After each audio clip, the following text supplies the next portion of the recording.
de los mismos jacobinos se produjo una división también interna, ya que en la medida en que las tropas francesas comenzaron a derrotar a los enemigos externos e internos, un sector sostenía que el terror ya no era necesario, que había que morigerar el terror. Este sector se lo conoce con el nombre de los indulgentes, y al frente de este sector estaba el abogado Danton. Otro sector conocido como los rabiosos, por el contrario, sostenía que si bien Francia había derrotado a sus enemigos internos y externos, sin embargo el terror debía mantenerse por lo menos hasta el momento en que se construyera una sociedad más igualitaria. Este sector, el sector de los rabiosos, anticipaba muchas ideas de lo que luego va a ser el socialismo. Por ejemplo, sostenía una sociedad igualitaria, una sociedad donde no hubiera ni ricos ni pobres, y en este sector había varias figuras, como por ejemplo Hébert. Robespierre, el incorruptible, adoptó una posición un poco intermedia entre estos dos sectores, pero la sangría revolucionaria se desencadenó sobre uno y otro bando. Je propose de mettre au voie l'arrestation d'Hébert. Quels sont ceux qui sont pour?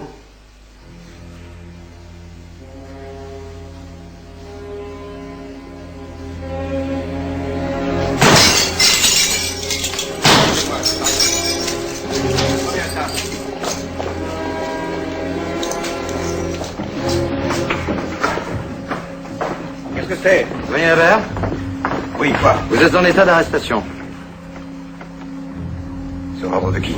Du citoyen Fouquier-Tinville, procureur général. Pour quel motif? Conspiration pour restaurer la monarchie. La monarchie.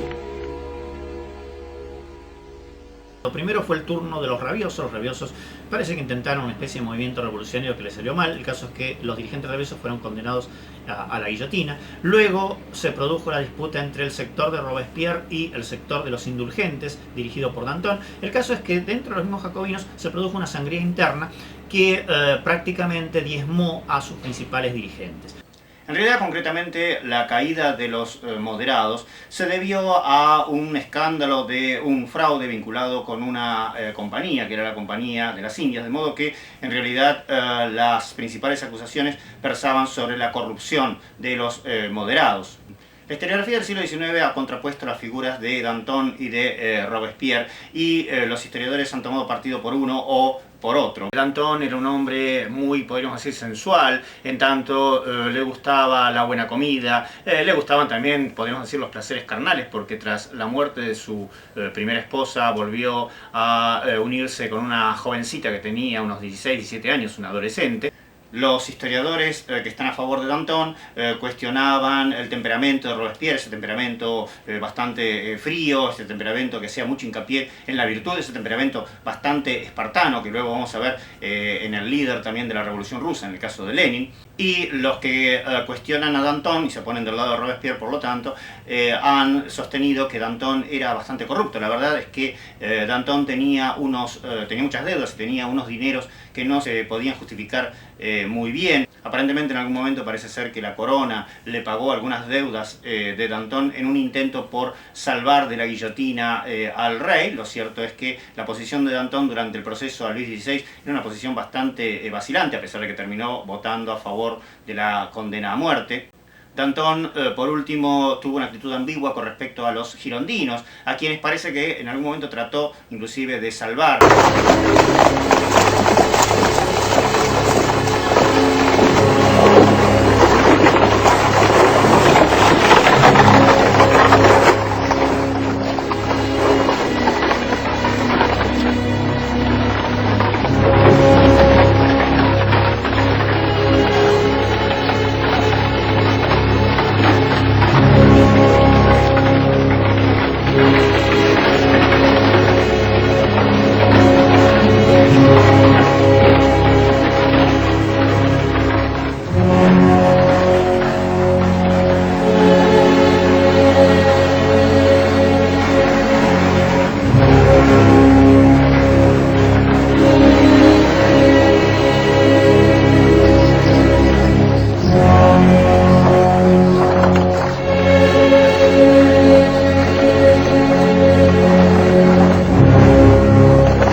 Samson, prends cette mèche de cheveux. C'est les cheveux de ma femme. Envoie-les à sa mère.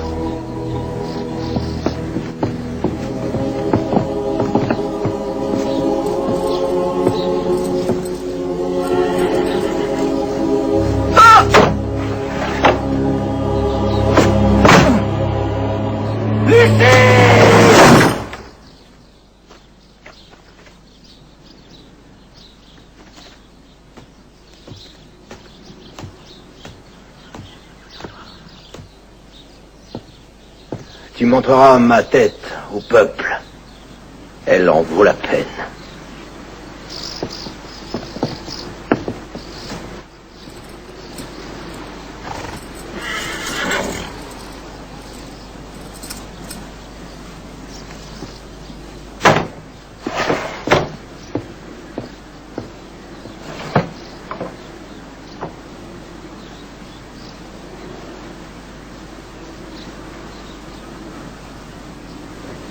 Maintenant!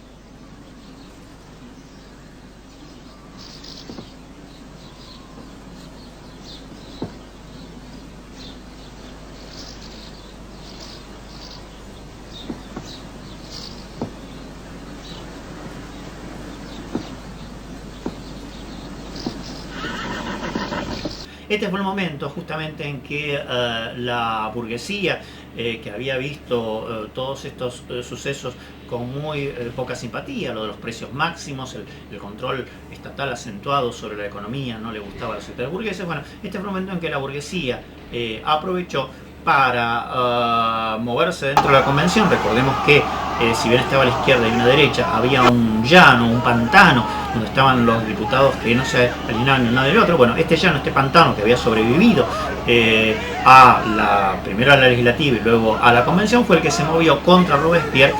Y durante el mes de Thermidor, el 9 de Thermidor, se produce una especie de golpe de estado que desencadena la caída de Robespierre y el cierre del club de los jacobinos. Empieza la persecución contra los jacobinos, lo que se conoce en la historia a veces como el terror blanco. El terror de los jacobinos había sido el terror rojo, esto es el terror blanco. Tras la caída de Robespierre, si bien la convención había sancionado una constitución muy avanzada, sin embargo la nueva convención, digamos los diputados que habían provocado la caída de Robespierre, rechazaron la constitución del año 1 y en su lugar se sancionó una nueva constitución, conocida en la historia como la constitución del año 3, por la cual se organizó el nuevo gobierno francés mediante un directorio. El directorio era una formación de unos 5 directores supremos. Fíjense que la convención era un organismo muy amplio, muy grande, con una cantidad de representantes, mientras que el directorio era un organismo donde el poder se concentraba. El argumento jurídico que se daba era que la convención realmente no había podido funcionar con tantos diputados, con tantos representantes, y por lo tanto se buscaba un poder mucho más concentrado. Entramos así entonces en la etapa del directorio, la etapa donde la burguesía recobra el poder. El directorio ha pasado a la historia realmente muy mal visto, un régimen corrupto, un régimen donde Francia deja de liberar a los países. La guerra francesa, una guerra de liberación de los pueblos, una guerra contra las monarquías, y se empieza a convertir en una guerra de ocupación, una guerra de conquista, lo que luego va a ser el imperio. Cae, como lo había profetizado Marat, mediante el golpe de estado de un famoso general, un general que había realmente, la revolución lo que había tenido era que los militares del antiguo régimen, los militares que tenían sus cargos simplemente por su condición de nobles, habían sido desplazados. Algunos se habían ido con los emigrados, otros habían sido ejecutados durante el terror. El caso es que apareció una camada de generales jóvenes realmente talentosos, que habían hecho su carrera mediante la experiencia del campo de batalla. Entre estos generales había uno que había nacido en Córcega. Córcega era una isla que pertenecía a Italia, pero bueno, por esos vaivenes de la historia, poco antes de la Revolución Francesa, unos pocos años antes, había pasado a manos de Francia. Bueno, y allí en Córcega había nacido este general que empieza a mostrar tempranamente su talento, y en cierto momento no le basta simplemente con su fama de general, sino que además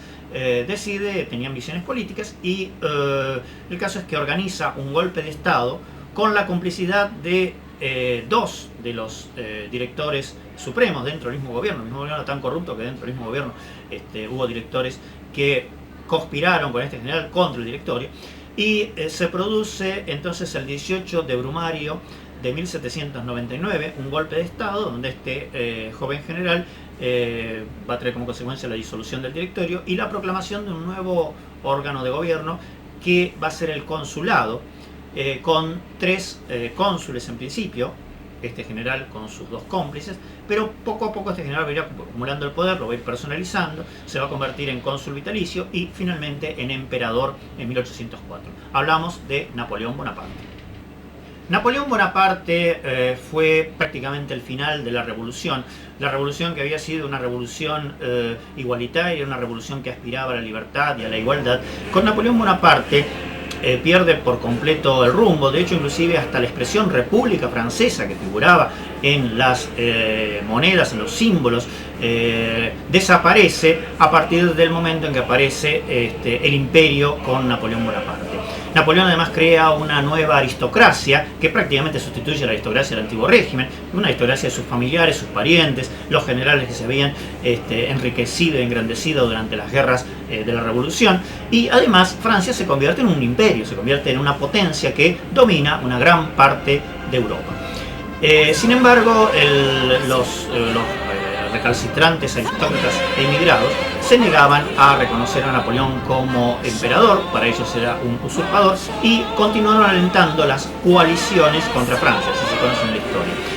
En la historia, entre 1802, que es la época donde Napoleón se convierte en cónsul vitalicio, y 1815, hubo varias coaliciones contra Francia. Básicamente lo que pasaba era que las tropas napoleónicas derrotaban a los coaligados, fundamentalmente apuntalados por Inglaterra, un país donde Napoleón nunca llegó a entrar. Derrotaban a los coaligados, se disolvía la coalición, se establecían las condiciones de paz, por supuesto favorables al imperio francés, hasta que pasaba cierto tiempo y nuevamente Inglaterra rearmaba otra coalición más contra Francia.